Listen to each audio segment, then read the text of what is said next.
ओम परतत्वे सदा लीनो रामकृष्णसमाज्ञया यो धर्मस्थापनरतो वीरेशं तं नमाम्यहं वीरेशं तं नमाम्यहं। प्रिय बंधू भगिनींनो, नमस्कार। स्वामीजींच्या कर्मयोगाच्या सिरीजमध्ये आपलं सगळ्यांचं स्वागत आहे। आणि यापूर्वी आपण स्वामीजींच्या कर्मयोगाचे 4 व्याख्यानं बघितलेली आहेत। आजचा आपला 5वा अध्याय आहे किंवा 5वा चॅप्टर आहे।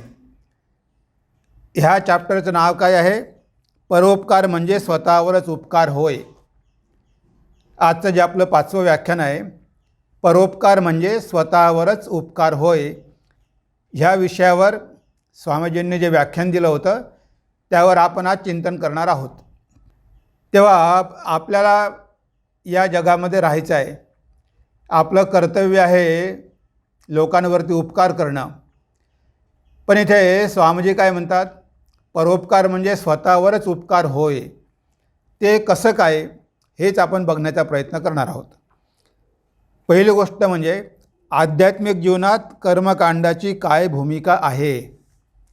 आध्यात्मिक जीवनात कर्मकांडाची काय भूमिका आहे? आता बघा, हे जे कर्मकांड आहे हा सुद्धा एक कर्माचाच भाग आहे। आपण जेव्हा कर्मयोग म्हणतो त्यामध्ये हे कर्मकांडसुद्धा त्यामध्ये येतं। तेव्हा प्रत्येक धर्मामध्येच 3 भाग असतात। पहिलं म्हणजे आपण ज्याला म्हणतो कर्मकांड, इंग्लिशमध्ये रिच्युअल्स म्हणतो। मग आहे पौराणिक गोष्टी, ज्याला मिथॉलॉजी म्हणतो आपण, म्हणजे महापुरुषांच्या गोष्टी किंवा काही काल्पनिक गोष्टी, ह्या ज्या गोष्टी आहेत त्याला आपण मिथॉलॉजी म्हणतो किंवा पौराणिक गोष्टी म्हणतो। आणि त्यानंतर आहे तत्त्वज्ञान, फिलॉसॉफी, सगळ्यात highest cream of the religion, cream of the Vedas, त्याला वेदांत म्हटलं आहे, इसेन्स ऑफ वेदाज। तेव्हा असे 3 भाग दिलेले असतात। आता प्रत्येकालाच काही तत्त्वज्ञान समजणं शक्य नाही। आपल्या ऋषींना याची चांगली जाणीव होती। त्यांना माहीत होतं की सगळ्याची समजण्याची पात्रता समान नसते, म्हणून सगळ्यांसाठीच काहीतरी दिलं पाहिजे, जे कुणालाही असं म्हणता येऊ नये की आम्हाला धर्म काही कळतच नाही। म्हणजे धर्माच्या वेगवेगळ्या पायऱ्या दिलेल्या आहेत आणि जो ज्या पायरीवर असेल तिथूनच त्याने आपला धर्म सुरू करायला पाहिजे। म्हणून पहिली पायरी काय आहे? कर्मकांडाची। वेदांमध्ये कर्मकांडावरती खूप काही मंत्र आहेत। तेव्हा कर्मकांड ही पहिली पायरी आहे। लहान मुलाला आपण जर म्हटलं की हे सगळं विश्व ब्रह्मच आहे, त्या लहान मुलाला बिचारायला काय समजणार आहे? त्याला काही समजणार नाही। पण त्याला म्हटलं की अरे मंदिरात जा, तिथे भगवान बसलेले आहेत, त्यांना प्रणाम कर, तेव्हा त्या मुलाला कळू शकते। आपलीसुद्धा धर्मजीवनामध्ये जेव्हा सुरुवात होते तेव्हा आपण असे या लहान बालकांसारखेच असतो। तेव्हा आपल्याला पण अशा गोष्टींची मदत घ्यावीच लागते। कर्मकांडामध्ये मंदिरं, मूर्त्या, पूजा, पूजेची मंत्र, होम, यज्ञ, प्रतीक, प्रतिमा, ह्या सगळ्या गोष्टी कर्मकांडामध्ये येतात। आणि तिथे कुठे आपली धर्मजीवनाची सुरुवात होते। आता कोणी मंदिरात जातो, पूजा करतो, म्हणून त्याला आपण असं म्हणता कामा नये की अरे अजून तो काय बालक आहे, त्याला काही कळत नाही म्हणून तो मंदिरामध्ये जातो, असं नाही आहे। जो मंदिरामध्ये जातो त्याला मंदिराची आवश्यकता आहे, त्याशिवाय तो पुढे जाऊ शकत नाही। हे आपल्या धर्मामध्ये एवढं जे कर्मकांड आहे ते इतर लोकांना कळलंच नाही। त्यांना वाटलं की हे लोक रानटी आहे म्हणून हे असं करत आहे, त्यांना त्याचं रहस्य कळलं नाही। जेव्हा भारताच्या मूर्तींवरती त्यांनी हल्ला केला, मूर्तीपूजेची निंदा केली, मूर्तीपूजकांची निंदा केली, मूर्त्या फोडून टाकल्या, हे जे त्यांनी सगळं केलं हे कशामुळे? हे अज्ञानामुळे. कितीही मंदिरं पाडून टाकली, कितीही मूर्त्या फोडून टाकल्या, तरी मनातले भाव तुम्ही नष्ट करू शकत नाही. कारण ते जे प्रतीक आहेत किंवा प्रतिमा आहेत त्यांच्याशी मनुष्य मनाचे भाव जोडलेले आहे. ते भाव जोपर्यंत असणार तोपर्यंत पुन्हा मंदिरं तयार होतील, पुन्हा मूर्त्या तयार होतील, कारण मनुष्य त्याशिवाय राहू शकत नाही. हिंदू धर्मामध्ये आपल्याला माहिती आहे की जे काही महान संत होऊन गेले, महापुरुष झाले, त्या सगळ्यांनी आपल्या धर्मजीवनाची सुरुवात मंदिरापासूनच केली. आपल्या महाराष्ट्राचं दैवत आहे पांडुरंग, विठ्ठल, पंढरीनाथ. तर ह्या पंढरीनाथांचा आश्रय घेऊन किती संत झाले. आणि ज्या धर्मामध्ये कर्मकांड जास्त असते त्या धर्मामध्ये संत निर्माण होतात. कारण ती पहिली पायरी आहे, तिथून सुरुवात करावी लागते. आणि हे एक हिंदू धर्माचं वैशिष्ट्य आहे की हिंदू धर्मामध्ये सगळ्यांसाठीच काही ना काही आहे. म्हणून आपण कुणी मूर्तीपूजा करते, कुणी मंदिरात जाते, म्हणून आपण त्याची निंदा करू नये. बरेचदा लोक म्हणतात अरे हे वारकरी काय टाळकुटी आहे, नुसते टाळ कुटत बसतात. पण त्याचं पण प्रयोजन आहे. तुम्हाला असं म्हणण्याचा काहीच अधिकार नाही. प्रत्येकाचा मार्ग वेगवेगळा आहे, तेव्हा तुम्ही कुणाचीही निंदा करू शकत नाही. आपल्याला माहिती आहे की मास्टर महाशय एक दिवस भगवान श्रीरामकृष्णांना म्हणाले की हे लोक मातीची मूर्तीची पूजा का करतात? कारण मास्टर महाशय होते ब्राह्म समाजाचे सदस्य. बरेच त्यावेळेचे तरुण ब्राह्म समाजाचे सदस्य होते. आणि ब्राह्म समाजाने काय केलं की हे विदेशी लोक आपल्या मूर्त्यांवर हल्ला चढवतात, टीका करतात, म्हणून आपण मूर्तीपूजा सोडून देऊ.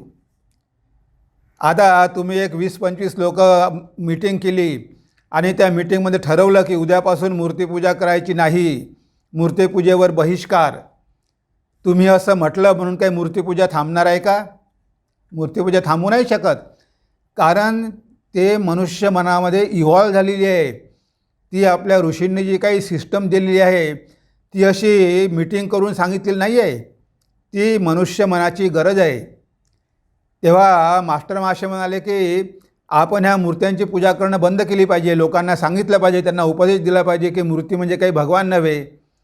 भगवान श्रीराम म्हणाले अहो मातीची मूर्ती कसली, ती चिन्मय मूर्ती आहे. पण मास्टर महाशयांना काही समजलं नाही. तेव्हा श्रीरामकृष्णांनी त्यांना चांगलंच झापलं. म्हणे तुम्ही लोक कलकत्त्याचे नुसतं व्याख्यान देणार आणि लोकांना सांगणार, पण स्वतःला कोण सांगणार याबद्दल काही तुम्हाला माहिती नाही. अहो म्हणे त्या मूर्तीचं पण प्रयोजन आहे, नाहीतर मग ती मूर्ती तिथे कशाला असती? लहान मुलांना वडिलाला हाक मारता येत नाही, ते बा बा पा पा म्हणतात, पण वडिलांना कळते की आपल्यालाच तो हाक मारत आहे.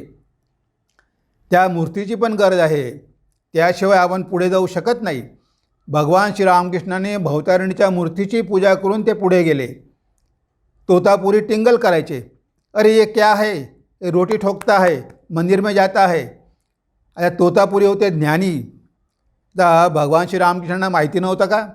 त्यांनाही माहिती होतं अद्वैत ज्ञान काय आहे, पण त्यांना हे माहिती होतं की अद्वैत तत्त्वज्ञान सगळ्यांनाच काही सूट होत नाही. म्हणून सगळ्यांच्या पोटासाठी पचलं पाहिजे. ते म्हणायचे की आई जेव्हा भाजी करते तेव्हा तरुण मुलं असेल तर मसाल्याची भाजी करते, घरी म्हातारे असेल तर त्यांना बॉईल व्हेजिटेबल देते. म्हणजे ज्याची जशी गरज. तेव्हा धर्मामध्ये ह्या कर्मकांडाला खूप महत्त्वाचं स्थान आहे. स्वामीजींनी पण आपल्याला हे सांगितलेलं आहे. जेव्हा अलवारचा राजा मंगलसिंग म्हणाला की ही मूर्तीपूजा आपण सोडून दिली पाहिजे, तेव्हा स्वामीजींनी त्याला पटवून दिलं की अरे बाबा कोणीही मूर्तीची पूजा करत नाही. हा तुमचा फोटो आहे, ह्या फोटोवर हे सगळे लोक मंत्री लोक थुंकत नाही, कारण त्यांच्या दृष्टीनं तो फोटो नाही, त्या फोटोमध्ये तुम्ही प्रत्यक्ष आहात, अशी त्यांची श्रद्धा आहे, त्यांचा विश्वास आहे. कोणीही मातीची, दगडाची, धातूची पूजा करत नाही. कोणीही मंदिरात गेल्यावर म्हणत नाही की हे धातू, हे लाकूड मी तुझी पूजा करतो. त्यामध्ये ते भगवंताला बघतात. नामदेव महाराज साक्षात विठ्ठलाला बघायचे, विठ्ठलाच्या मूर्तीमध्ये साक्षात विठ्ठलाला बघायचे, त्यांना भरवायचे. म्हणजे तो आहे भाव. पण शेवटी ज्ञानेश्वर महाराजांनी त्यांना सांगून दिलं की भगवंत फक्त काही मूर्तीमध्येच नाही, तो तर चराचरामध्ये आहे. तेव्हा मग नामदेव महाराज विसोबा खेचराकडे गेले, तिथून त्यांनी मंत्रदीक्षा घेतली आणि मग त्यांना ती अनुभूती आली की भगवंत फक्त मंदिरातच नाही, ती सुरुवात आहे, पण शेवटी भगवंत सगळीकडेच व्यापलेला आहे, तो कणाकणामध्ये आहे. मग तो जर कणाकणामध्ये असेल तर तो काही मंदिरातच नाही का? मंदिरातही आहेच की, तो सगळीकडेच आहे, मूर्तीतही आहे. तेव्हा आपण बघतो की बऱ्याच संप्रदायांनी प्रयत्न केले मूर्तिपूजा थांबवायचा. ब्राह्म समाजाने केला, आर्य समाजाने केला, इतर अनेक संघटनांनी केला, पण ते शक्य नाही. कारण ते मनुष्य मनाशी जुळलेलं आहे. कर्मकांड आपल्याला ठेवावंच लागेल, त्याशिवाय आपण पुढं जाऊ शकत नाही. आपलं मन एकाग्र होऊ शकत नाही, आपल्या मनामध्ये भक्ती निर्माण होऊ शकत नाही. भक्ती मार्गामध्ये सगुण साकाराचा आश्रय घ्यावाच लागतो. जरी आपल्याला माहिती आहे की सगुण साकाराच्या नंतर निर्गुण निराकार आहे, तो बर्फ आहे, त्या बर्फाला आकार आहे, नाम आहे बर्फ, पण तो बर्फ वितळल्यावर काय आहे? सच्चिदानंद सागरच आहे, ते पाणीच आहे समुद्राचं. त्या समुद्राच्या पाण्यानेच बर्फाचा आकार घेतलेला आहे, हे नंतर कळतं. पण सुरुवातीला आपल्याला दिसतो तो बर्फ, म्हणून आपण म्हणतो की हा बर्फ आहे, हा पांढरा आहे, याला रंग आहे. तेव्हा ह्या सगळ्या गोष्टी धर्मजीवनामध्ये आवश्यक आहे. आणि हिंदू धर्माचं हे एक वैशिष्ट्य आहे की सुरुवातीला आपल्याला कर्मकांड सांगतात, तुम्ही कर्मकांडाचा आश्रय घ्या. तुम्हाला जर गरज नसेल ठीक आहे, पण ज्यांना गरज आहे त्यांची मात्र निंदा करू नका. त्यांना म्हणू नका की अरे हे तू काय मूर्तिपूजा कशाला करतो, त्यांना त्याची गरज आहे. म्हणून गीतेमध्ये म्हटलं आहे की अज्ञानी जनांची जी श्रद्धा आहे ती तुम्ही कधीही नष्ट करू नका. इथे बघा, न बुद्धिभेदम जनयेत अज्ञानाम कर्मसंगिनाम जोषये सर्व कर्माणी विद्वान युक्त समाचरण. सो न बुद्धिभेदम जनयेत अज्ञानाम, जे अज्ञानी लोक आहेत त्यांचा बुद्धिभेद करू नका. त्यांना म्हणू नका की अरे ही मूर्ती काय, याच्यामध्ये भगवंत थोडा आहे, इथं दगडाची मूर्ती आहे, असं म्हणून त्याची श्रद्धा नष्ट करू नका, त्याचा भाव नष्ट करू नका. तेव्हा ही गरज आहे. म्हणून एवढ्या चर्चेस आहे, म्हणून एवढ्या मशिदी आहे, एवढी मंदिर आहे. म्हणजे हे सगळ्या धर्मामध्येच आवश्यक आहे.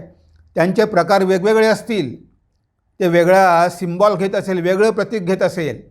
आता आपण बघितलं ख्रिश्चॅनिटीमध्ये तर ते काय क्रॉस घेतात, पण प्रतीक आहेच ना, ते क्रॉससुद्धा प्रतीक आहे, स्वस्तिक प्रतीक आहे, अर्धा चंद्र आहे, चंद्राची कोर, ते सुद्धा एक प्रतीकच आहे. म्हणजे प्रतीक आणि प्रतिमा ह्याशिवाय मानवी मन राहू शकत नाही. कारण जोपर्यंत आपल्याला देहबोध आहे, जोपर्यंत आपल्याला ह्या जगाचा बोध आहे, तोपर्यंत आपल्याला भगवंताला सुद्धा नामरूपात्मकच घ्यावं लागेल. आणि हे नामरूप काय आहे? ही उपाधी आहे, याच्या पलीकडे सत्य आहे. पण आपल्याला त्या निर्गुण निराकाराकडे जाण्यासाठी सगुण साकाराचा आश्रय घ्यावा लागतो. म्हणून कर्मकांडाचं एवढं महत्त्व सांगितलेलं आहे. तेव्हा कर्मकांड आहे, त्यानंतर मिथॉलॉजी, म्हणजे वेगवेगळ्या स्टोरी आहेत. महाभारतामध्ये किती गोष्टी आहे, रामायणामध्ये किती गोष्टी आहे, भागवतामध्ये किती गोष्टी आहे. महापुरुषांचे चरित्र, भगवान बुद्ध आहे, श्रीरामकृष्ण आहे, विवेकानंद आहे, चैतन्य महाप्रभू आहे, हे जे अवतार आहेत, तर यांचे चरित्र का दिले आहे?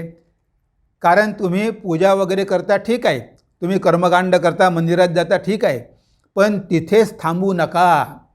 आयुष्यभर नुसती पूजा करतच राहू नका. तुमच्या जीवनामध्ये ती मूल्यसुद्धा आली पाहिजे.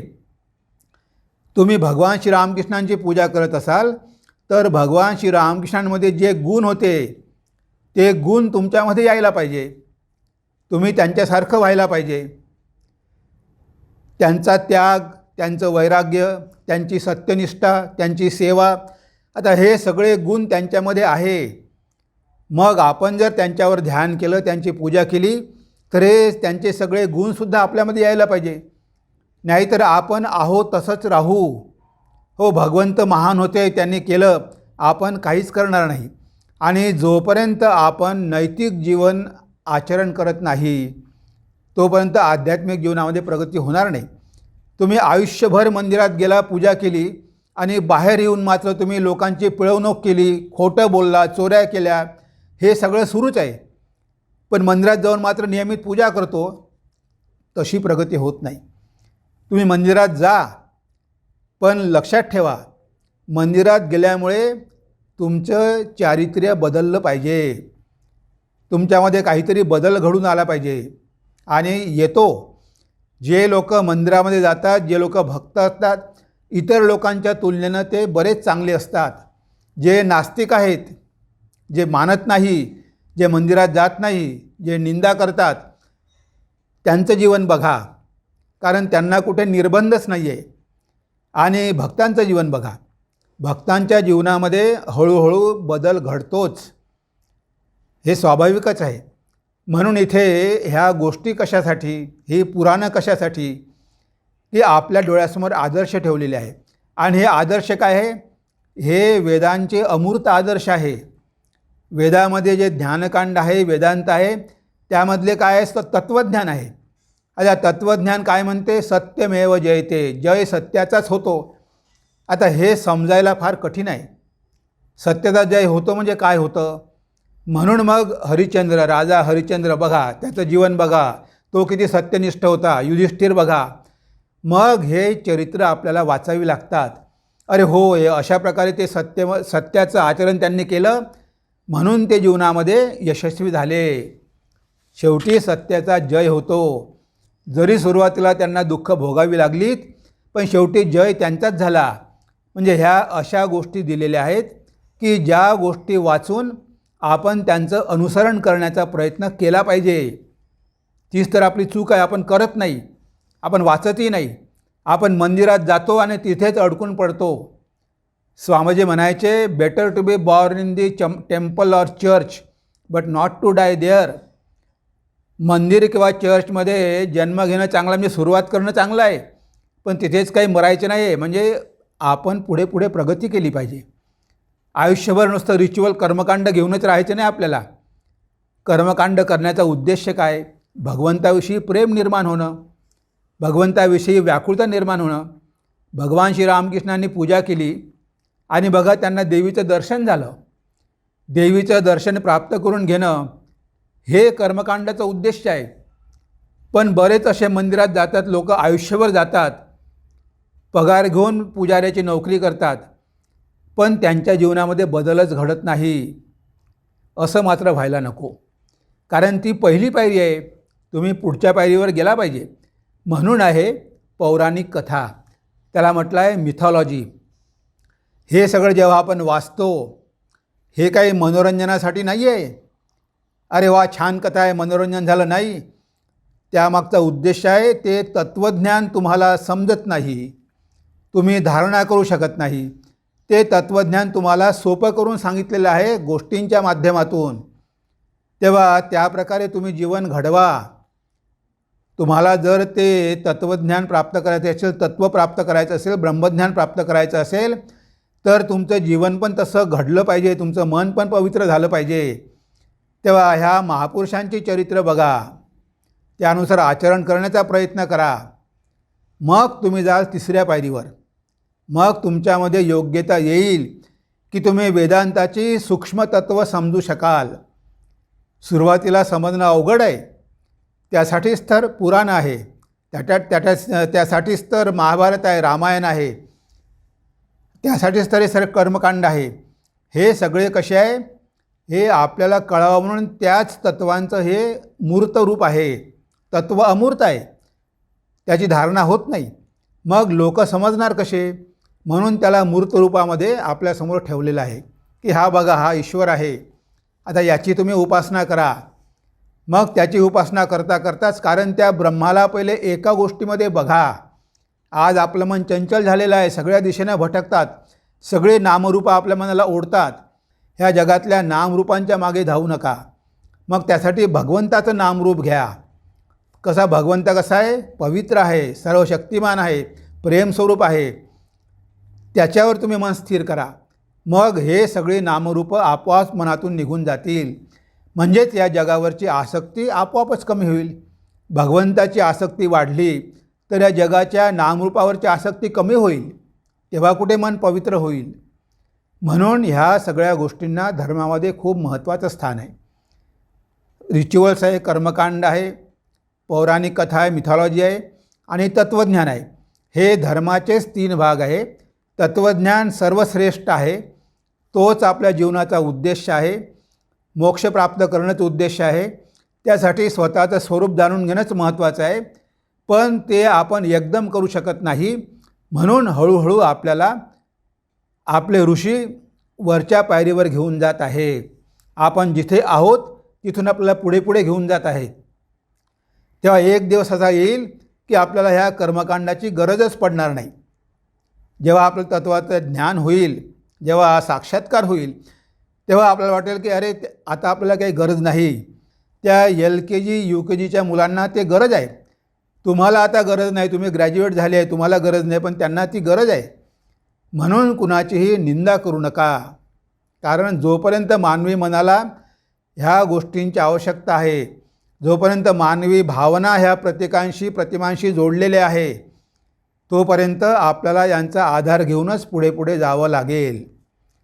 त्यानंतर विचार व शब्द यामध्ये काय संबंध आहे, शब्दशक्ती कशी हाताळावी.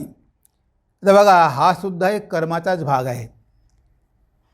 आता विचार आणि शब्द ह्या 2 गोष्टी आहेत. आता शब्द काय आहे, शब्दसुद्धा प्रतीकच आहे. शब्द प्रतीक आहे, लक्षात ठेवा. मग त्या प्रतीकाचं त्याच्या मागचं तत्त्व कोणतं आहे, त्याच्या मागचं तत्त्व आहे विचार. आता तुमच्या मनामध्ये विचार आहे, पण आपण बघू शकतो का, नाही बघू शकत. कुणाच्या मनामध्ये काय विचार आहे आपण बघू शकत नाही. पण आपण जेव्हा बोलतो तेव्हा काय करतो, आपल्या मनामधल्या भावनांना, आपल्या मनामधल्या विचारांना आपण मूर्त रूप देतो. म्हणजे आपल्या मनामध्ये जे काही सुरू आहे त्याला आपण शब्दरूपामध्ये व्यक्त करतो. म्हणून हे शब्द काय आहे, हे विचारांचं प्रतीक आहे. ते विचार प्रदर्शित करण्याचं, प्रकाशित करण्याचं एक माध्यम आहे. म्हणून शब्दसुद्धा प्रतीकच आहे. आणि लक्षात ठेवा, हे जे प्रतीक आहे, शब्द प्रतीक, हे अतिशय महत्त्वाचं आहे. आणि हे सुद्धा कसं हाताळावं हा कर्मयोगाचाच एक भाग आहे. कारण हे सुद्धा कर्मच आहे. आपण वाणीद्वारे जे काही बोलतो ते सुद्धा कर्मच आहे. तेव्हा ह्या शब्दाचा मनुष्यमनावर किती परिणाम होतो. म्हणजे सगळं मंत्रशास्त्र ह्या शब्द प्रतीकावर अवलंबून आहे. मंत्र काय आहे, शब्दच आहे ना. पण त्या मंत्रामध्ये किती शक्ती असते आपल्याला माहिती आहे. म्हणजे हे शब्द आपल्याला वाटते, पण ते तेवढे साधारण नाही. आपल्याला त्याचं महत्त्व कळत नाही, आपल्याला ते योग्य हाताळता येत नाही. ॲक्च्युली हे जग आपण जे बघतो ते सुद्धा काय आहे, ते सुद्धा एक प्रतीकच आहे. त्यामागे तत्त्व आहे आणि त्या तत्त्वाचं हे सृष्टी म्हणजे प्रतीक आहे. आता हे जग आलं कुठून, हे जग शब्दामधूनच आलेलं आहे. बायबलमध्ये म्हटलं आहे, there was word, word was with God and the word was God. बघा, बायबल म्हणते की सुरुवातीला शब्दच होता. In the beginning there was word. आणि तो शब्द कसा होता, वर्ड वॉज विथ गॉड, तो परमेश्वरासोबत होता. आणि शेवटी वर्ड वॉज गॉड, तो शब्दच ईश्वर होता. त्याला आपण म्हणतो शब्द ब्रह्म, शब्द ब्रह्म म्हणतो. हिंदू धर्मामध्ये ओंकार, ओमला किती महत्त्व दिलेलं आहे. ओम काय आहे, ओम प्रतीक आहे. पण ते कशाचं प्रतीक आहे, ब्रह्माचं प्रतीक आहे. पतंजली म्हणतात तस्य वाचक प्रणव. ज्या प्रणव जो आहे, ओंकार जो आहे, तो भगवंताचा वाचक आहे. भगवंत वाच्य आहे, तो वाचक आहे. म्हणजे त्या शब्दाच्या माध्यमातून आपल्याला ज्ञान कशाचं होतं, ब्रह्माचं होतं. तो शब्द म्हणजे नाम आहे, आधार आहे. आणि ह्या ओममधूनच ही सगळी सृष्टी निर्माण झालेली आहे. सुरुवातीला आपण म्हणतो स्फोट किंवा बिग बँग. तो जो स्फोट झाला तेव्हा प्रचंड आवाज झाला. जेव्हा प्राण आणि आकाशाचं घर्षण झालं, पहिले भगवंताच्या मनामध्ये संकल्प झाला की मला अनेक व्हायचं आहे, मला वेगवेगळ्या रूपामध्ये नटायचं आहे. मग त्याच्यामध्ये भगवंताच्या मनामध्ये जो संकल्प झाला म्हणजेच विचार आला आणि तो संकल्प आता ह्या जगाच्या रूपामध्ये मूर्त होणार म्हणून पहिले त्यापासून ओंकार झाला, शब्द आला आणि ओमपासून हे स्थूल जगत आलं. अ उ आणि म त्यामध्ये हे सगळं जग त्यामध्ये आहे. तेव्हा ओंकार काय आहे, ह्या सृष्टीचं कारण आहे. म्हणजे हिंदू धर्मामध्ये सुद्धा शब्दालाच कारण म्हटलं आहे. तो ओमच या जगाचं कारण आहे, कारण ह्या जगाच्या मागे तो ओम आहे. तो आवाज झाला पण बाकी कुणाला तो कळू शकला नाही की तो आवाज कसा होता. स्फोट झाला म्हणजे आवाज झाला म्हणजे कसा होता. आपल्या ऋषींनी ध्यान केलं आणि ध्यान करून शोधून काढलं की तो आवाज म्हणजे ओम होता. आणि अजूनही तो ओंकाराचा अनाहत ध्वनी आपण म्हणतो. अजूनही तो ओंकाराचा ध्वनी येतच आहे, फक्त आपलं मन तेवढं सूक्ष्म नाही म्हणून आपण तो अनाहत ध्वनी ऐकू शकत नाही. पण योगी मात्र एकाग्र मनानं तो नाद अजूनही ऐकतात. तो ब्रह्माचा जो नाद आहे, जो अनाहत नाद आहे, अजूनही ते ऐकतात. म्हणजे इथे शब्दाला किती महत्त्व दिलेलं आहे. कुणी जर आपल्याला काही म्हटलं तर बघा आपल्या मनावर किती परिणाम होतो. आता शेवटी काय आहे, शब्द आहे ना. कुणी म्हटलं अरे तू मूर्ख आहेस, बघा आपल्याला किती राग येतो. म्हणजे कुणी मूर्ख आहे म्हटलं, ते शब्द आपल्या कानामध्ये गेले, आपल्या ज्ञानतंतूवर त्याने आघात केला आणि लगेच आपली रिॲक्शन झाली. ही आहे शब्दशक्ती.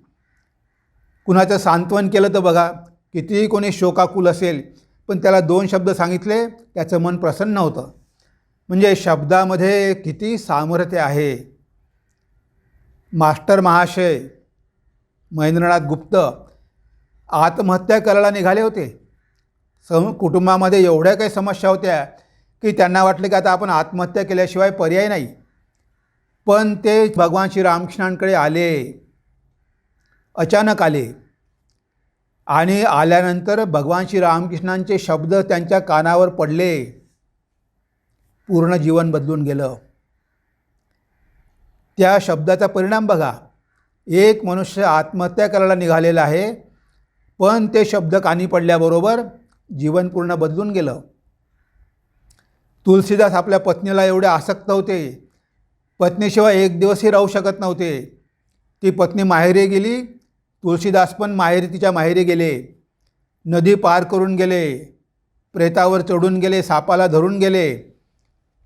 त्या बायकोनं म्हटलं, अहो म्हणे एवढं प्रेम तुम्ही भगवंतावर केलं असतं, तुम्हाला भगवान लाभ झाला असता.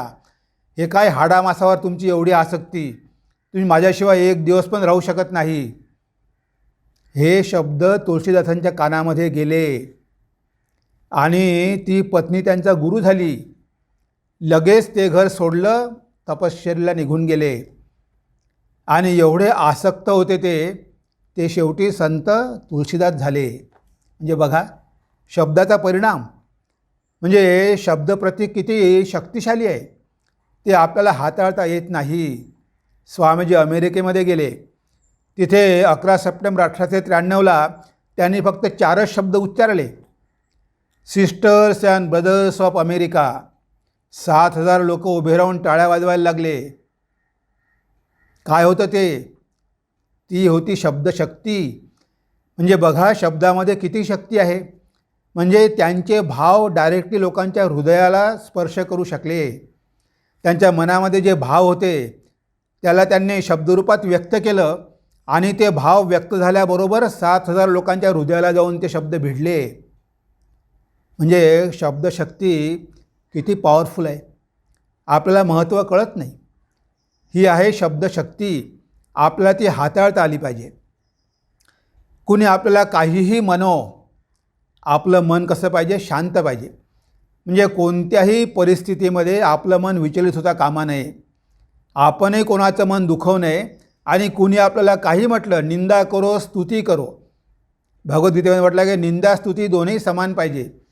म्हणजे ह्या शब्दाचा आपल्यावर परिणाम न होऊ देणं, हीच तर मोठी कला आहे, तोच तर मोठा कर्मयोग आहे.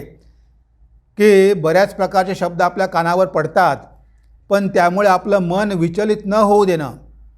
तुमचा कोणी अपमान करेल, शिव्या देईल, काही करेल, कोणी स्तुती करेल किंवा निंदा करेल, पण कशाचाही तुमच्या मनावर परिणाम न होऊ देणं, याला म्हटलं आहे की ह्या बरोबर कर्मयोगी आहे. याला शब्दशक्ती हाताळता येते. भगवान बुद्ध ध्यान करत आहे. तिथे दुर्बुद्धी नावाचा एक व्यक्ती आला. 1 महिनाभर भगवान बुद्धांना शिव्या दिल्या, ते काहीच बोलले नाही. तो 1 महिन्यानंतर म्हणतो की तुम्ही बहिरे आहात का? मी तुम्हाला एवढं सांगितलं, एवढं बोललो, तुम्ही काही ऐकलं नाही. ते म्हणाले की मी बहिरा नाही, तू जे काही मला म्हटलं ते मी ऐकलं आहे, पण मी ते काही स्वीकारलं नाही. जर मी तुला एखादी वस्तू दिली, तू ती स्वीकारली नाही, तर ते माझ्याजवळच राहील. म्हणजे तू मला ज्या काही शिव्या दिल्या मी स्वीकारल्या नाही, म्हणजे त्या सगळ्या तुझ्याजवळच राहिल्या. याला म्हटलं आहे की कर्मयोगामध्ये सिद्ध झालेला आहे. म्हणजे मनुष्य केव्हा सिद्ध होतो की ह्या शब्दाचा त्याच्यावर काहीच परिणाम होत नाही आणि तोसुद्धा आपल्या शब्दाने कुणाचं मन दुखवत नाही. बघा, दोन्ही गोष्टी आवश्यक आहे. कान आहे हे ज्ञानेंद्रिय आहे. कानाद्वारे शब्द आपल्या कानात जातात, हे श्रवणेंद्रिय आहे. आणि वाणीद्वारे, तोंडाद्वारे आपण बोलतो, ते कर्मेंद्रिय आहे. तेव्हा ह्या दोन्ही गोष्टी महत्त्वाच्या आहेत. म्हणजे यालाच म्हटलं आहे शब्दशक्ती. आपण गुरुकडून मंत्र घेतो, तो मंत्र काही साधारण नसतो, त्या मंत्रामध्ये प्रचंड शक्ती असते. म्हणून स्वामीजी काय म्हणतात बघा, पहिले म्हणतात आध्यात्मिक जीवनात कर्मकांडाची काय भूमिका आहे. त्याला स्वामीजी म्हणतात अनुष्ठान वस्तुतः तत्त्वज्ञानाचे स्थूल रूप होय. ह्या अनुष्ठानासच कर्म म्हणतात. प्रत्येक धर्मात त्याचे प्रयोजन असते, कारण आपल्यामधील अधिकांश व्यक्ती आध्यात्मिक बाबतीत खूप उन्नत होईपर्यंत सूक्ष्म अतींद्रिय तत्त्वांच्या धारणेस असमर्थ असतात. ह्याच कारणास्तव प्रत्येके आपल्याला विशेष सहाय्यभूत होत असतात. आपण जो पहिला प्रश्न उपस्थित केला होता की आध्यात्मिक जीवनात कर्मकांडाची काय भूमिका आहे, तर स्वामीजी म्हणतात की ही आवश्यकता आहे, कारण ते सूक्ष्म अतींद्रिय तत्त्वांच्या धारणेस समर्थ नसतात साधारण लोक. ह्याच कारणास्तव प्रत्येकी आपल्याला विशेष सहाय्यभूत होत असतात. आणि आपण बरीच उदाहरणं बघितली, ब्राह्म समाजाचं उदाहरण बघितलं, ही सगळी उदाहरणं बघितली. स्वामीजींना दिसलं की साक्षात दुर्गा माता गंगेवरून येत आहे. स्वामीजींनी ब्रह्मानंदजी पण बघितलं की मा दुर्गा गंगेवरून दक्षिणेकडून बेलूर मठामध्ये येत आहे. तेव्हा स्वामीजी म्हणाले, अरे राखाल, मी बघितलं की मा दुर्गा मठात येत आहे, आपण यावर्षी दुर्गापूजा सुरू केली पाहिजे. म्हणजे बघा, मठामध्ये दुर्गापूजा सुरू झाली. म्हणजे हे साक्षात देवीचा आदेश आहे. म्हणून इथे आपण बघतो की किती आवश्यकता आहे. आपल्याला मनामध्ये आपल्या भक्तिभाव निर्माण होण्यासाठी या प्रत्येकांची किती आवश्यकता असते. त्यानंतर विचार व शब्द यामध्ये काय संबंध आहे, शब्द शक्ती कशी हाताळावी. कर्मयोगाचे आणखीही कितीतरी पैलू आहेत. त्यापैकी एक म्हणजे विचार व शब्द यांच्यामध्ये असलेला संबंध आणि शब्दशक्तीने काय होऊ शकते हे जाणणे होय. सर्व धर्मात शब्दशक्ती मानली गेली आहे. इतकी की काही काही धर्मात तर सृष्टीच शब्दापासून उत्पन्न झाल्याचे सांगितले आहे. म्हणजे काही काही धर्मात सृष्टीच शब्दापासून उत्पन्न झाल्याचे सांगितलेले आहे. आपण ते बघितलंच की कशाप्रकारे there was word, word was with God and word was God. म्हणजे ख्रिश्चॅनिटीमध्ये पण मानलेलं आहे, हिंदू धर्मामध्ये पण मानलेलं आहे की पहिले ओंकार होता, ओंकारापासूनही सृष्टी निर्माण झाली. म्हणजे शब्दापासूनच सृष्टी निर्माण झाली. काशीपूरला भगवान श्रीरामकृष्णांनी म्हटलं की तुमचं चैतन्य जागृत हो. त्यांच्या तोंडून ते शब्द बाहेर पडले आणि तिथल्या भक्तांना आध्यात्मिक अनुभूती झाल्या. ही आहे शब्दशक्ती. तेव्हा ही शब्दशक्ती आपल्याला हाताळता आली पाहिजे. कोणी आपल्याला काही म्हटलं तर आपण ते मनावर तर घेतोच, पण ते मनात ठेवतो. कितीतरी वर्ष आपण ते मनात ठेवतो आणि त्यामुळे आपण दुःखी होतो. ते आपल्या दुःखाचं कारण होते. आणि ते व्यक्ती जर आपल्या 10 वर्षानंतर भेटली तरी आपल्यामधून तो क्रोध बाहेर पडतो. अरे, ह्याच माणसानं मला असं असं म्हटलं होतं, 10 वर्षापूर्वी ह्याच माणसाने माझा अपमान केला होता. बघा, ते शब्द तुमच्या अजूनही लक्षात आहे की ह्या माणसाने मला 10 वर्षापूर्वी मूर्ख म्हटलेलं होतं. आता ते तुम्हाला मूर्ख म्हटलं, तुम्ही मनात ठेवलं, तुम्ही ते विसरून जायला पाहिजे. तुम्हाला दुःख होणार नाही. तुम्ही इव्हन तुमच्या दुश्मनाला पण माफ केलं पाहिजे. इथे आपण विसरत नाही, आपण मनामध्ये ठेवतो आणि हे सगळं काय होतं, आपल्या दुःखाचं कारण होतं. म्हणून ही शब्दशक्ती आपल्याला हाताळता आली पाहिजे. कोणी काही म्हणोत, पण आपल्या मनामध्ये मात्र ग्रंथी निर्माण होता कामा नये. आपल्या मनामध्ये तो कुसंस्कार पडता कामा नये. आपल्या मनामध्ये कुणाविषयी द्वेष भावना निर्माण होता कामा नये. नाहीतर मग आपल्याला कर्मयोगच जमत नाही. म्हणजे कर्मयोगी व्हायचं असेल तर हा संयम पाहिजे. ही शब्दशक्ती आहे. ही शब्दशक्ती तुम्हाला हाताळता आली पाहिजे. म्हणजे तुमच्या कानावर जेव्हा शब्द पडतात तरीसुद्धा तुम्ही शांत राहिले पाहिजे आणि तुमच्या वाणीवाटे जे शब्द पडतात ते सुद्धा तुम्ही सावधपणेच बोलला पाहिजे, की ज्यामुळे कुणाचं मन दुखावलं जाणार नाही, ज्यामुळे तुमची आध्यात्मिक उन्नती होईल, ज्यामुळे लोकांवर उपकार होतील. बघा, मास्टर महाशयांचं जीवन बदलून गेलं, तुळशीदासांचं जीवन बदलून गेलं. ही आहे शब्दशक्ती. स्वामींच्या शब्दांनी, 4 शब्दांनी स्वामीजी अमेरिकेमध्ये जगप्रसिद्ध झाले. म्हणजे बघा, आपल्या शब्दामध्ये पॉवर आहे आणि तो पॉवर कसा प्रगट करायचा स्वामीजींनी सांगितलं आहे एकदम छोट्या सूत्रात. Out of purity and silence comes the word of power. बघा स्वामीजी काय म्हणतात. तुम्हाला पाहिजे का तुमच्या शब्दामध्ये पॉवर यायला पाहिजे का? तुमच्या शब्दामध्ये शक्ती यायला पाहिजे का? लोकांनी तुमचं ऐकायला पाहिजे का? लोकांवर प्रभाव पडला पाहिजे का? मग त्यासाठी काय केलं पाहिजे? Out of purity and silence 2 गोष्टी सांगितल्या आहेत. आउट ऑफ प्युरिटी, तुमचं मन जेवढं शुद्ध असेल, आणि सायलेन्स, तुम्ही जेवढं मौन धारण कराल तेवढी तुमच्या शब्दामध्ये शक्ती येईल. Out of purity and silence comes the word of power. तुमच्या वाणीद्वारे जे वर्ड बाहेर पडतील, शब्द बाहेर पडतील, ते कसे असतील? पॉवरफुल असतील, चार्ज केलेले असतील. ते कशामुळे चार्ज झाले? तुमच्या मनातले भाव शुद्ध आहे. जेव्हा सिस्टर्स अँड ब्रदर्स म्हटलं, खरोखर तो भाव आतमध्ये आहे, ते फिलिंग आहे, म्हणून मन पवित्र होतं. म्हणून आणि सायलेन्स, जो मनुष्य सारखा बडबड बडबड बडबड करत असतो त्याच्या शब्दाला काही किंमत नसते.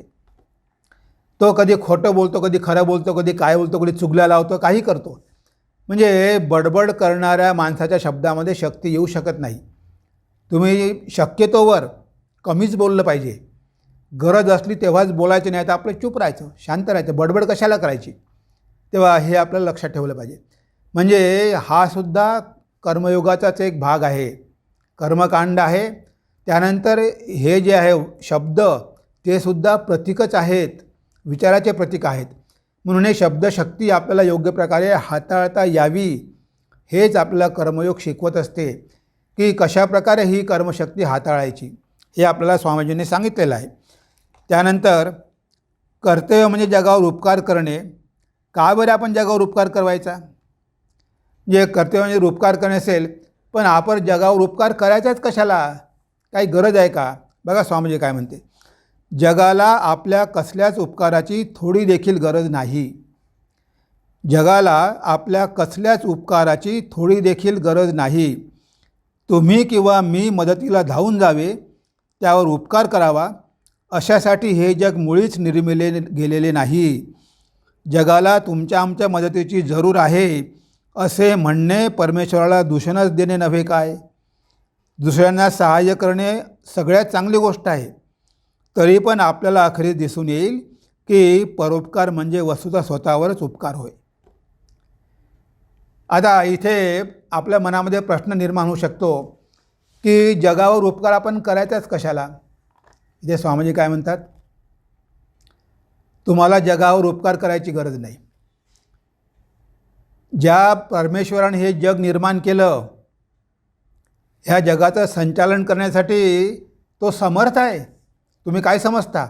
भगवंताला तुमच्या मदतीची गरज आहे असं म्हणणं तर भगवंताचा अपमान आहे.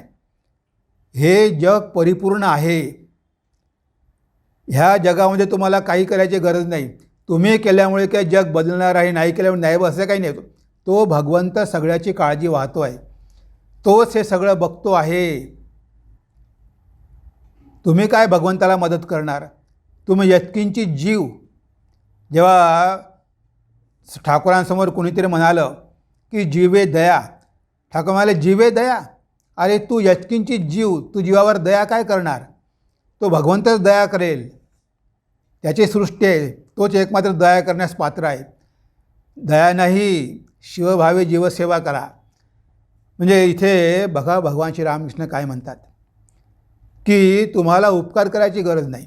शंभू मल्लिक म्हणाला की म्हणे ठाकूर मला आशीर्वाद द्या की माझ्याजवळ जेवढे काही पैसे आहे, धन आहे, सगळं भगवंताच्या चरणी समर्पित करील, दवाखाने बांधील, शाळा उघडील, सत्कर्मी लावील. तेव्हा ठाकूर म्हणाले शंभू हे तू काय बोलतो? जीवनाचा उद्देश काय हे करणं आहे का? दवाखाने बांधणं आणि शाळा बांधणं? तर जीवनाचा उद्देश आहे भगवंताचा लाभ करून घेणं. तुझ्यासमोर जर भगवंत आला तर तू त्याला काय म्हणशील की मला शाळा बांधून द्या, मला दवाखाने बांधून द्या, असं म्हणणार आहे का? स्वामीजी पण तेच म्हणतात, तुम्ही करून करून काय करणार? हे जग काही छोटंसं आहे का? हे जग एवढं मोठं आहे.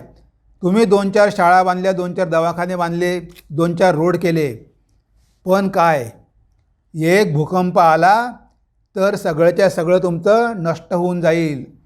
एक जोराचं वादळ आलं, सगळ्या तुमच्या बिल्डिंगी खलास होऊन जाईल, काहीही राहणार नाही. तुम्हाला काय वाटतं तुम्ही जगाला मदत करू शकता? तुम्ही काहीच मदत करू शकत नाही.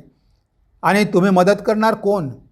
तो भगवंत आहे ना, तो समर्थ आहे. ह्या जगामध्ये चांगलं आणि वाईट राहणारच आहे. त्याचं प्रमाण नेहमी सारखंच असते. वाईट वाढलं तर चांगलं कमी होते, चांगलं वाढलं तर वाईट कमी होते, पण त्याचं प्रमाण सारखंच राहते. एनर्जी आणि मॅटर हे सारखंच असते. कधी मॅटर तर कधी एनर्जी, कधी एनर्जी तर कधी मॅटर. तसं हे सुखदुःख या जगामध्ये राहणारच आहे. त्यामुळे तुम्ही उपकार केल्यामुळे जग बदलून जाणार आहे असं काही नाही आहे.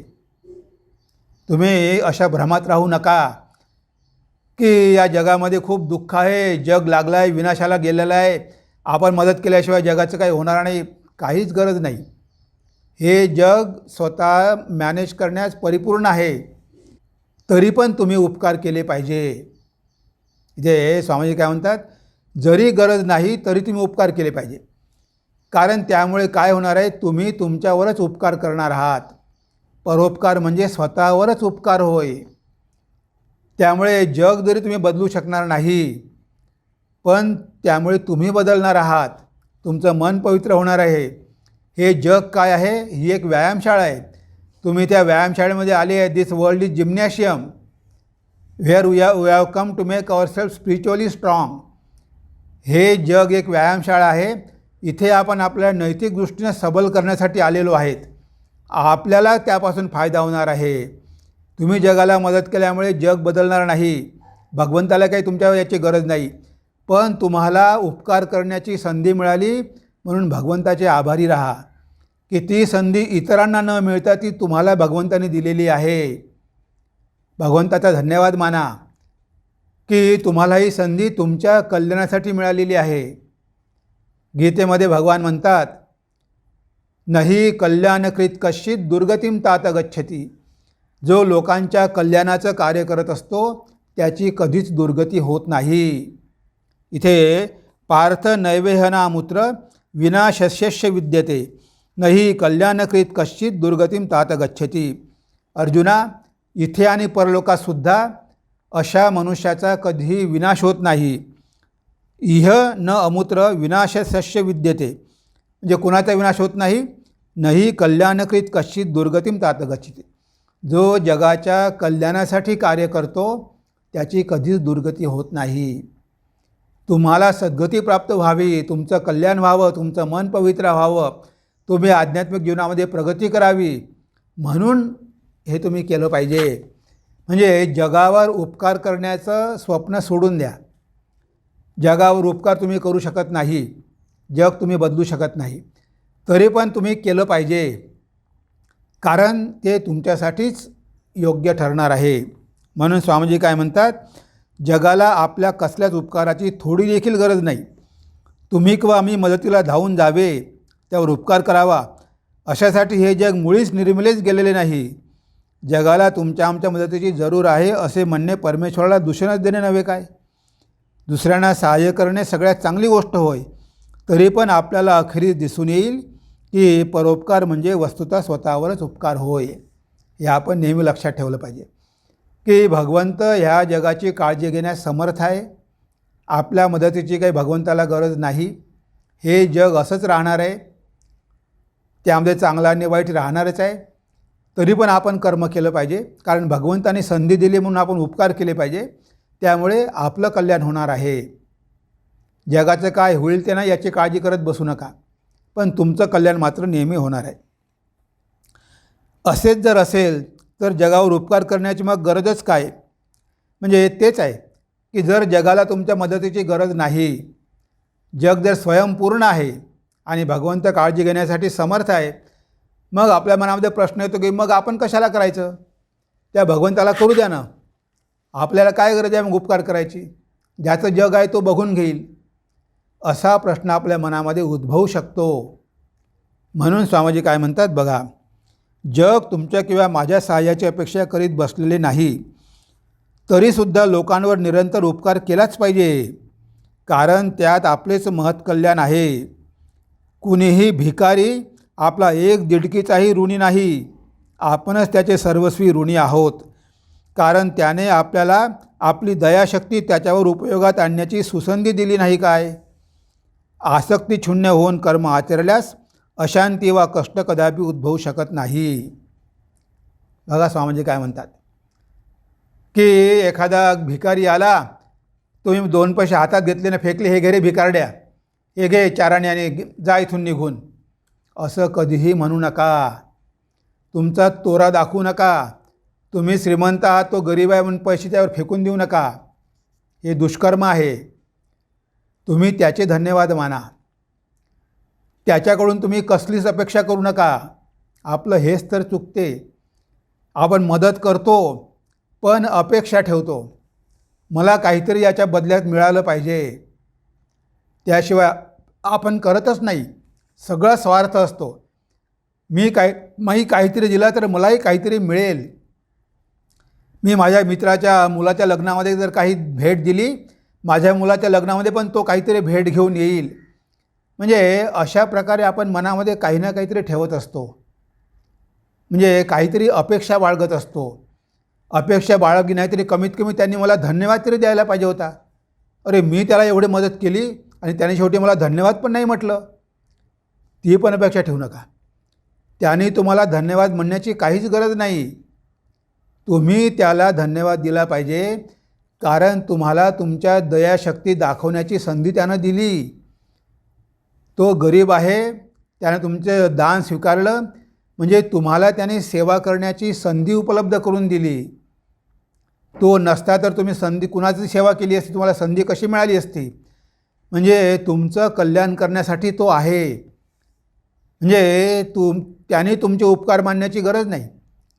तुम्ही नील डाऊन व्हा. तुम्ही गुडघे टेकवा. त्याच्यासमोर गुडघे टेकून त्याला प्रेमानं दान द्या, कारण तो भिकारी नाही. तुम्हाला ह्या जगाची काळजी करण्याची गरज नाही. हे असंच राहणार. तुम्हाला त्यानं संधी उपलब्ध करून दिली, त्याबद्दल तुम्ही त्याचे ऋणी आहात. तो तुमचा ऋणी नाही आहे. इथे स्वामीजी एक गोष्ट सांगतात. एक गरीब मनुष्य होता, फार गरीब होता. त्याला पैशाची गरज होती.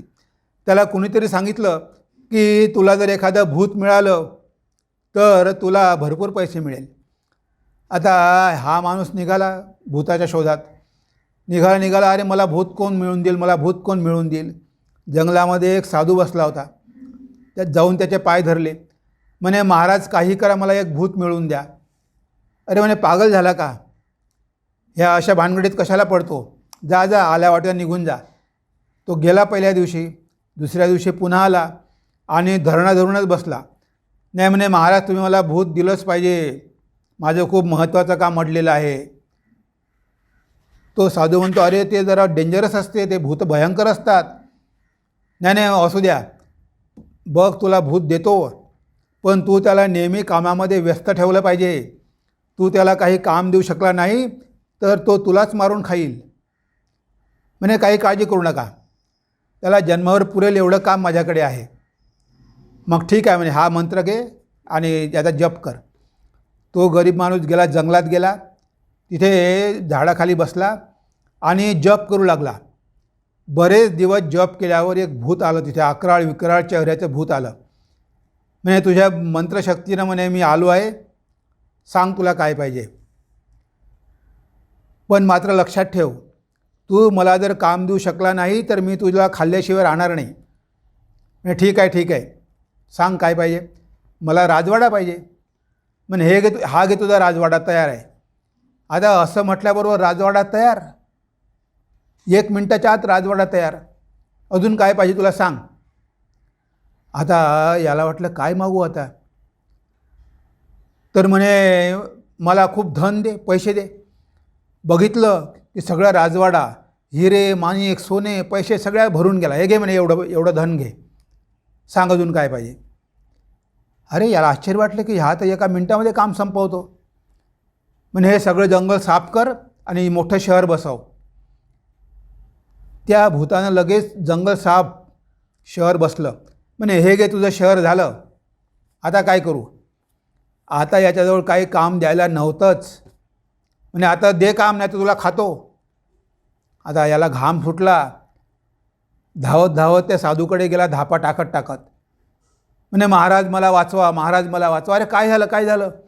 नाही म्हणे आता मला काही देण्यासारखं काम राहिलं नाही आणि जे काही काम दिलं आम्ही एका मिनिटात संपवून टाकतो. म्हणे आता हा मला खाणार, मी कसं करू, माझा प्राण वाचवा. ठीक आहे ठीक आहे, काळजी करू नको. म्हणे तो कुत्रा बसला आहे तिथे, तुझी तलवार काढ, त्या कुत्र्याचं शेपूट छाट, तोड आणि त्या भूताला दे आणि त्याला सांग की सरळ करायला. त्या माणसानं त्या कुत्र्याचं शेपूट तोडलं, ते भूताला दिलं. नाही ठीक आहे, मला हे शेपूट सरळ करून दे. आता ते भूत आपलं बसलं, ते सरळ करायला लागलं. सरळ केलं, म्हणे हे घे, पुन्हा वाकडं. तो दिवसभर प्रयत्न करत राहिला पण ते काही सरळ होईना. तेव्हा ते भूतसुद्धा कंटाळून गेलं. म्हणे असं काम मी कधीच बघितलं नाही रे बाबा. म्हणे एवढ्या समस्येमध्ये मी कधीच पडलो नाही.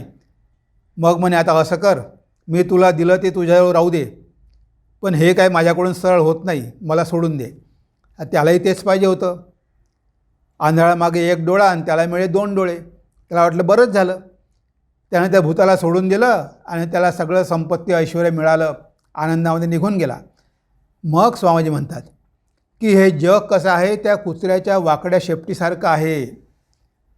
तुम्ही ते सोडून दिलं की लगेच ते वाकडं होणार. तुम्ही ते कधीही सरळ करू शकणार नाही.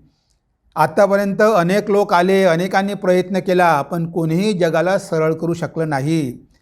म्हणून तुम्ही मनामध्ये हा भाव बाळगू नका की मी जगावर उपकार करत आहे, मी जगाला सरळ करणार आहे. पण तुम्ही मात्र उपकार केले पाहिजे. ते कुत्र्याची शेपटी सरळ केल्यामुळे काय होईल, तुम्हाला व्यायाम मिळेल, तुम्हाला नैतिक व्यायाम मिळेल. ते शेपूट तर होणार नाही सरळ, पण तुम्हाला एक्झरसाईज होईल, तुमचं कल्याण होईल, तुमचं मन पवित्र होईल, तुम्ही तुमच्या ध्येयाच्या जवळ जाल. म्हणून तुम्ही उपकार केलाच पाहिजे, लोकांना मदत केलीच पाहिजे. पण हे लक्षात ठेवून की आपल्या मदतीमुळे आपण हे जग काही बदलू शकणार नाही. हे जग काय थोडंसं लहानसं नाही आहे. हे काय आहे, एवढं विराट जग आहे ना. आपली मदत किती आहे, यत्किंचित. क्षुद्र जीव, आपण काय मदत करणार. तेव्हा मनामध्ये कधी असा भाव ठेवू नका. तरी मदत करत राहा, कारण त्यामध्ये तुमचं कल्याण आहे. त्यानंतर जगात महान कार्य कोण करू शकतो. जे आपण जगामध्ये राहतो, जगामध्ये राहून जर आपल्याला महान कार्य करायचे असेल तर आपल्याला काही गुण विकसित करावे लागतील आणि ते गुण आपल्याला कर्मयोगाच्या माध्यमातूनच विकसित करता येईल. तेव्हा स्वामीजी काय म्हणतात बघा, जो सहजासहजी वाहवत नाही, जो शांत प्रकृतीचा असतो, सर्व बाजूंनी सारासार विचार करून कार्य करण्याचा ज्याचा स्वभाव आहे, ज्याचे ज्ञानतंतू सहजासहजी उत्तेजित होत नसतात आणि जो निरतिशय प्रेमनी सहानुभूती संपन्न असतो, फक्त तोच मनुष्य या जगात महत् कार्य करून तद्वारा स्वतःचेही कल्याण साधू शकत असतो. स्वमतांध लोक निर्बुद्ध असतात, त्यांच्या ठिकाणी सहानुभूतीचा ओलावा नसतो. म्हणजे इथे स्वामीजींनी सांगितलं आहे की कसा मनुष्य या जगामध्ये महान कार्य करू शकतो, तर सहजासहजी वाहवत नाही, तो वाहत जात नाही. कोणी काही म्हटलं की लगेच त्याप्रमाणे तो करत नाही. आपण काय करतो, इतरांनी सांगितलं त्याप्रमाणे करण्याचा प्रयत्न करतो. म्हणजे आपण सारासार विचार करत नाही. आज एक जण एक म्हणतो, दुसरा दुसरा म्हणतो आणि आपण त्याप्रमाणेच कर्म करत जातो. तर इथे जो सहजासहजी वाहवत नाही, जो शांत प्रकृतीचा असतो, त्याचा स्वभाव कसा आहे, शांत आहे, तो चंचल नाही, त्याचं मन कशानंही विक्षिप्त होत नाही, त्याच्या मनावर कशाचाही परिणाम होत नाही, तो कशालाही रिॲक्ट होत नाही, प्रतिक्रिया देत नाही. आपला तिथेच तर प्रॉब्लेम आहे. छोट्या छोट्या गोष्टीला आपली कशी प्रतिक्रिया असते आणि त्यामुळे आपल्याला किती सफर करावं लागतं. या जगामध्ये बघतो राजकारणी वगैरे असे काही रिमार्क पास करतात की शेवटी त्यामुळे त्यांना किती त्रास सहन करावा लागतो, कारण त्यांचं मन शांत नसते. ते विचारपूर्वकच कार्य करत नाही. ते बोलतात, आपण काय बोलत आहो, याचे परिणाम काय होणार आहे याचा विचार न करता. त्यामुळे त्यांना दुःख भोगावं लागतं. अशा लोकांच्या हातून महान कार्य होत नाही. म्हणून इथे म्हणतात, जो शांत प्रकृतीचा असतो, सर्व बाजूंनी सारासार विचार करून कार्य करण्याचा ज्याचा स्वभाव आहे, ज्याचे ज्ञानतंतू सहजासहजी उत्तेजित होत नसतात, जे त्याचे ज्ञानतंतू कोणी काही म्हटलं तर लगेच तो उत्तेजित होत नाही, त्याचं मन कसं आहे, शांत आहे, सहजासहजी तो वाहवत जात नाही आणि उत्तेजित पण होत नाही. हे छोट्या मनाचे लोक, चंचल मनाचे लोक छोट्या छोट्या गोष्टींना उत्तेजित होतात. त्यामुळे मग काय हिंसा होते, हिंसा घडते, काही काही दुष्परिणाम भोगावे लागतात. आणि जो निरतिशय प्रेमने सहानुभूती संपन्न असतो, जो सगळ्यांवर प्रेम करतो, सगळ्यांप्रती सहानुभूती ठेवतो, तोच खऱ्या अर्थाने या जगामध्ये महान कार्य करू शकतो. आणि जे दुराग्रही असतात, जे एककल्ली असतात, ते लोक निर्बुद्ध असतात. त्यांना वाटते की ते जग सरळ करू शकतात, ते जगालाही सरळ करू शकत नाही आणि स्वतःचं पण कल्याण साधून घेऊ शकत नाही. असे मूर्खपणाचे लोक असतात. त्यांना वाटतं की मी म्हटलं तोच मार्ग खरा आहे, सगळ्यांनी त्याप्रकारेच केलं पाहिजे. असे जे लोक असतात ते स्वतःचेही कल्याण करत नाही आणि जगाचेही कल्याण करत नाही, उलट त्या जगामध्ये दुःखच निर्माण करतात. तेव्हा इथे जगामध्ये महान कार्य करायचं असेल तर वाहवत जाऊ नका, मनाला शांत ठेवा, सगळ्यांवर प्रेम आणि सहानुभूती दाखवा, सत्सद विवेकपूर्वक तुम्ही कार्य करा. तुमचे ज्ञानतंतू उत्तेजित होऊ देऊ नका, छोट्या छोट्या गोष्टीने उत्तेजित होऊ नका, प्रतिक्रिया देऊ नका, रिॲक्ट होऊ नका, शांतपणे सगळं सहन करा. तेव्हाच तुम्ही जगामध्ये महान कार्य करू शकाल. आणि हेच तर आपलं कर्मयोग सांगत असते. कर्मयोगाचं आचरण करणं, मग अशा प्रकारे कर्म करणं म्हणजे कर्मयोग आहे. उत्तेजित होऊन, दुराग्रही होऊन अशा प्रकारे कर्म करणं म्हणजे काही ते कर्म नव्हे. त्यामुळे तर आपल्याला दुःख भोगावं लागणार आहे. आपल्यातून काहीच महान कर्म होणार नाही. आणि आपला शेवटला प्रश्न आहे, दुराग्रह आणि मतांधता हानिकारक का आहे? तेव्हा स्वामीजी काय म्हणतात, आपण कोणत्याच प्रकारच्या मतांधतेस बळी पडून दुराग्रही होता कामा नये. कारण दुराग्रही धर्मांधता आणि निस्वार्थ प्रेम एकाच हृदयात कदापि नांदू शकत नाहीत. त्यांच्याच परस्पर विरोध विद्यमान आहे. मतांधता प्रेमाचा निर्मल झरा सुकवून टाकीत असते. म्हणजे बघा, दुराग्रही आणि मतांधता असेल तर काय होतं, त्यामुळे जगामध्ये चांगलं तर होऊच शकत नाही. काही काही लोक खूप एककल्ली असतात. ते म्हणतात की माझ्याजवळ सगळं सोल्युशन आहे, या सगळ्या जगाच्या समस्या मी दूर करू शकतो. आणि ते धरून बसतात एकच की नाही, ह्याच मार्गाने सगळे गेले पाहिजे. असा कट्टरवाद आणि दुराग्रह आपल्यामध्ये असू नये. त्यामुळे काहीच चांगलं होत नाही. आणि ज्या ठिकाणी स्वमतांधता आणि दुराग्रह असतो, त्या ठिकाणी लोकांविषयी सहानुभूती आणि प्रेम राहू शकत नाही. कारण त्यामुळे द्वेष निर्माण होतो, घृणा निर्माण होते. आता तुम्ही जर म्हणत असाल की मी करतो आहे तेच योग्य आहे, तुम्ही जर अशा प्रकारे वागलात की मी म्हणतो आहे तेच योग्य आहे आणि सगळ्यांनी अशा प्रकारेच वागलं पाहिजे, तर तो काय झाला, दुराग्रह झाला. म्हणजे सगळे तुमच्याप्रमाणे का वागतील इवन आपल्या धर्मसंप्रदायामध्ये बघा, काही काही असे संप्रदाय आहे की तुम्ही कृष्णालाच स्वीकार केलं पाहिजे, कृष्णच एकमात्र देव आहे, त्याला स्वीकार केलं नाही तर तुमचा उद्धार होणार नाही. आता अशा प्रकारचा हा कट्टरवाद आहे ना. आता तुम्ही बाकी संप्रदायांच्या लोकांवर प्रेम करू शकाल का? जे शिवाचे भक्त आहे, कालीचे भक्त आहे, रामाचे भक्त आहे, त्यांच्यावर तुम्ही प्रेम करू शकणार नाही. तुम्ही त्यांचा द्वेष कराल, कारण तुम्ही दुराग्रही आहात, तुम्ही कट्टर आहात. नाही, कृष्णच तुम्ही पूजला पाहिजे किंवा जे काही असतात शाक्त, नाही, तुम्ही देवीचीच पूजा केली पाहिजे, तुम्ही कालीलाच मानलं पाहिजे, नाहीतर तुमचा उद्धार होणार नाही. म्हणजे इतरांचा मग द्वेष करणार. तिथे सगळ्यांविषयी हृदयामध्ये सहानुभूती आणि प्रेम आलं कुठे? असे दुराग्रही लोक असतात जे म्हणतात की आमचाच मार्ग खरा, आमचाच धर्म खरा, तुम्ही ह्याच धर्माचं आचरण केलं पाहिजे, ह्या संप्रदायाचं आचरण केलं पाहिजे.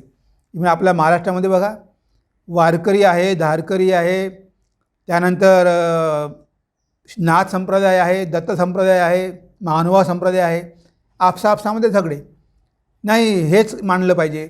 तुम्ही कोणत्याही मंदिरात जाता कामा नये, तुम्ही कृष्णाच्याच मंदिरात गेला पाहिजे किंवा तुम्ही इथे विठ्ठलाच्याच मंदिरात गेला पाहिजे. म्हणजे अशा प्रकारे ह्या संतांना काही भेदबुद्धी नाही, हेच त्याच्या पलीकडे आहे. हे संत कधी भेद करत नाही, जातीमध्ये नाही, धर्मामध्ये नाही, संप्रदायामध्ये कशामध्ये भेद करत नाही. आपण त्यांना विभाजित करतो, हा संत ब्राह्मण, हा संत क्षुद्र, मग त्याप्रमाणे आपला तो परका, हे असे भाव आपल्या मनामध्ये कशावर निर्माण होतात? हा कट्टरवाद, दुराग्रहता आणि स्वमतांधता. तर यामुळे जगाचं कल्याण होत नाही. तुम्ही सगळ्यांचा स्वीकार करा, कारण आपला धर्म काय म्हणतो? विविधतेमध्ये एकता आहे. इथे विविधता पाहिजेच, वेगवेगळे पाहिजे, कारण लोकांचे मेंटॅलिटी वेगवेगळे आहे. तुम्ही सगळ्यांना एकच कोड देऊ शकत नाही. ज्याला जे आवडेल ते घेऊ द्या. तुम्ही रामाला घ्या, कृष्णाला घ्या, विठ्ठलाला घ्या, देवीला घ्या, कालीला घ्या, गणपतीला घ्या, काय फरक पडतो? एकम सद्विप्रा बहुधा वदंती. सत्य एकच आहे, लोकांना वेगळं नाव आलं त्याला आळू द्या, फरक काय पडतो? ते तत्त्व तर एकच आहे ना. अद्वैताचा कोणाशीही विरोध नाही. अद्वैत सगळ्यांचा स्वीकार करते, कारण अद्वैताला माहिती असते की ह्या सगळ्याच्या मागे ती जे सत्ता जी आहे ती निर्गुण निराकार आहे, ती नामरूपाच्या पलीकडे आहे. त्यामुळे या नामरूपावर झगडा करण्यात काहीच अर्थ नाही, कारण नामरूप काय आहे? प्रतीक आहे. हे त्या ब्रह्माचं प्रतीक आहे आणि हे काही सत्य नाही आहे, खरं नाही आहे. हे भासमान आहे, हे दिसतं, पण याचं अस्तित्व नाहीच आहे. हे अद्वैतवाद्यांना समजतं. त्यामुळे ते कुणाचाही द्वेष करत नाही, ते सगळ्यांना आपलंसं करून घेतात, कारण त्यांना हे तत्त्व माहिती असते. त्यामुळे संप्रदायामध्ये, धर्मामध्ये, जातीमध्ये ते कधीच भांडत नाही. त्या अवस्थेला पोहोचल्यानंतर हे सगळे भेद आपोआपच नष्ट होतात. पण तिथपर्यंत लोक जातच नाही आणि आपसामध्ये भांडून उगीचच या जगामध्ये द्वेष, मत्सर, ईर्ष्या हे सगळं पसरवितात. तेव्हा आपण हे लक्षात ठेवलं पाहिजे की दुराग्रही आपल्याला व्हायचं नाही, एककल्ली व्हायचे नाही, कारण तो निर्मल प्रेमाचा झराच आपल्या हृदयामधून आटून जाईल. मग उपयोग काय आहे? आपल्याला तर सगळ्याविषयी सहानुभूती आणि प्रेम ठेवायचं आहे, पण हा एककल्लीपणा आपल्याला करू देत नाही. हाच एक मार्ग आहे. आपल्या इथे कितीतरी सामाजिक सुधारणा जे संघटना आलेल्या होत्या की विधवांचा विवाह करून दिला तरच जगाचं कल्याण होईल. अरे बाबा, विधवाचा विवाह केला, किती टक्के आहे विधवा? 1% पण नसेल. त्यांचे विवाह करून दिल्यामुळे काही जगाचं कल्याण होणार आहे? पण नाही. हाच एक मार्ग आहे की ज्यामुळे जगाचं कल्याण होणार आहे. म्हणजे आपण जे म्हणतो तोच मार्ग योग्य आहे, बाकीचे जे काही आहे ते योग्य नाही आहे. अशा प्रकारे जो आपण दुराग्रह धरतो तो आपण सोडून दिला पाहिजे, कारण त्यामुळे प्रेम निर्माण होत नाही, सहानुभूती निर्माण होत नाही, त्यामुळे द्वेष निर्माण होतो. ते आपल्या विनाशाचं कारण आहे. म्हणून इथे स्वामीजी म्हणतात की कट्टरता, दुराग्रही मनुष्य कधीच जगाला मदत करू शकत नाही, तो स्वतःलाही मदत करू शकत नाही, कारण त्याच्या हृदयामधला निर्मळ प्रेमाचा झराच आटून जातो. कारण तो इतरांचा द्वेष करणारच, आपलं मत सोडून इतर मतांचा तो द्वेषच करणार. त्यामुळे अशा प्रकारे आपण ही सगळी मतांधता सोडून दिली पाहिजे. हेच आपल्याला ह्या कर्मयोगाच्या धड्यामधून अध्यायामध्ये आपल्याला स्वामीजींनी सांगितलं आहे की इथे आपल्या धर्मामध्ये किंवा सगळ्या धर्मामध्ये कर्मकांड, पौराणिक कथा, तत्त्वज्ञान 3 पायऱ्या आहेत आणि आपल्याला त्याप्रमाणे हळूहळू स्टेप बाय स्टेप जायचं आहे. आणि उपकार करणं म्हणजे जगावर नव्हे, जगावर उपकार करणं म्हणजे स्वतःवर उपकार करणंच आहे. हे जग कशासाठी आहे? जग चांगलंही नाही, वाईटही नाही. अग्नी चांगलाही नाही, वाईटही नाही. तुम्हाला तो ऊब देतो, अन्न शिजवतो, पण हात घातला तर जळतो पण. म्हणजे अग्नी काय आहे? तो चांगलाही नाही, वाईटही नाही. तुम्ही त्याचा कसा उपयोग करता. हे जग चांगलंही नाही आणि वाईटही नाही. तुम्ही कोणत्या दृष्टिकोनातून जगाकडे बघता. कारण तुमचं मेंटल जग वेगळंच असते. या जगाशी काही तुमचा संबंध नसतो. तुम्ही आपलं एक वेगळं जग निर्माण करता आणि आयुष्यभर तुम्ही तुमच्याच जगात राहता. हे जग तर भगवंताने निर्माण केलेलं आहे. तुम्हाला इथे मी म्हणण्याचा अधिकार काय? हे सगळं भगवंत मालक आहे, हे त्याचं सगळं क्रिएशन आहे. तो मालक आहे ह्या क्रिएशनचा, मी नाही आहे. पण आपण मी करतो, अहंकार मिरवतो. आपल्याला कळत नाही की भगवंत हा जगाची काळजी घेत असतो, तो संचालन करत असतो. आपल्याला आपलं डोकं शिजवण्याची काही गरज नाही. उगीच आपलं डोकं आपल्याला शिनवायची काही गरज नाही. कोणीतरी आहे संचालन करणारा. पण आपल्याला वाटते की नाही मीच जग बदलून टाकणार, माझ्याच कर्मामुळे जग बदलणार. हा दुराग्रह आपण सोडून दिला पाहिजे. तर हेच आज आपल्याला या स्वामीजींच्या व्याख्यानामधून बघायला मिळालेलं आहे. आज आपण आपल्या चिंतनाला इथेच विराम देऊया. नमस्कार, धन्यवाद. ओम सर्वे भवन्तु सुखिनः, सर्वे सन्तु निरामया, सर्वे भद्राणि पश्यन्तु, मा कश्चित् दुःखभाग् भवेत्, मा कश्चित् दुःखभाग् भवेत्. ओम शांति शांति शांतिः. हरिः ओम तत्सत्. श्रीरामकृष्णार्पणमस्तु.